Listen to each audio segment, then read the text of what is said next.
الله الرحمن الرحیم. السلام علیکم ورحمۃ اللہ. اتوار 4 فروری 2024. ځان له تسبیح، ځان له سجدې، ځان له بستی تنها، که د مظلوم د فریادونو ترجمان نشوي. ترجمانی د هغه چا چې په مشکل کې دي، ترجمانی د هغه چا چې سترګو کې اوښکې دي، او دا سترګې دوه سترګې نشي کېدی، دې ته بلا سترګې په انتظار وي. لکه ځکه مثال ورکړم نو مور چې ډېره لویه عظیمه هستي ده. او مزید به را سره مولانا صاحب خبره کوي، حضرت مولانا شبیر حقانی صاحب دامت برکاتهم علی، چې دوړانه کوړه خټک مضافات سره تعلق دی. مولانا صاحب السلام علیکم. وعلیکم السلام. څنګه دی جی؟ خیر دی جی، الحمدلله. تاسو خیر جی؟ الحمدلله. زمونږ دعا دی جی الله دې تاسو ته صحت درکړي. دا خپل چې کومه ستونزه ده جسماني، دا تاسو په خپله جی بیان کړئ. بسم الله الرحمن الرحیم. بای څنګه چې تاسو معلومه ده، تاسو زموږ د علاقې خلک کې تقریبا 1.5 کال وشو چې زما د ګردې فیل شوي دي، او 1 کال وشو زه ډایلایسس کوم. دا ډایلایسس سره مخامخ یم نو اوس زه د ګردې ټرانسپلانټ کول غواړم، او د ټرانسپلانټ دپاره تقریبا ډاکټران چې مانه کم د پیسو مطالبه کوي نو هغه زموږ د وس نه بهر ده.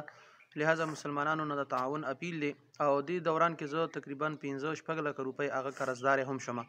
نو دا کم علاج چې ما وکړو دی په دوران کې زه دا قرضدار شوم.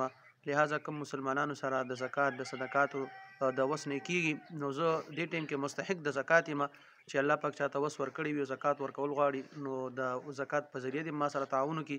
او زما د موبایل نمبر 0341 910 5262 دی، او بل نمبر مې دی د واتساپ والا 0313 90 67 633. دا زما نمبر دی، دا زما په دې باندې ما سره ملګري رابطه کوي شي. او دا الله پاک راته 3 ماشومان بچی را کړي دي. د دې ماشومانو د سهاري دپاره زه وایم چې ماته الله پاک صحت راکړي، او چې د دې صحیح تربیت وشي، او د الله جل جلاله د دین د عیانې جوړې کړم. نو دې دپاره د الله نه د صحت یابۍ دعاګانې غواړم، او د مسلمانانو نه د تعاون اپیل درخواست کوم.